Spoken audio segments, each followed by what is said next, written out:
তুমি পড়তে বসলে কি তোমার সাথে এরকম হয় যে তোমার টার্গেট থেকে তুমি 3-4 ঘন্টা পড়বা, 4-5 ঘন্টা পড়বা, বাট আধা ঘন্টা যাওয়ার পর তোমার ব্যাটারি লো হয়ে যায়, তুমি আবার হচ্ছে ফোন স্ক্রল করা শুরু করো?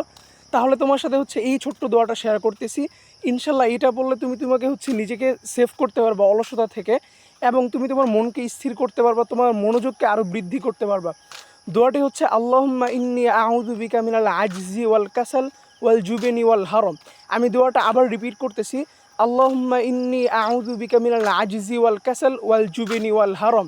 আর দোয়াটা হচ্ছে আমি ক্যাপশনে দিয়ে দিব, তোমরা 2-3 বার পড়লে ইনশাল্লাহ মুখস্থ হয়ে যাবে। আরেকটা বিষয়, আমরা হচ্ছে যখন ফোন চালায় হচ্ছে পড়তে বসি তখন হচ্ছে আমাদের মনোযোগ ধরে রাখা অনেক কষ্ট হয়, হ্যাঁ, কারণ ফোনে আমরা বারবার হচ্ছে রিলস দেখে আমাদের মনোযোগ চেঞ্জ হয়।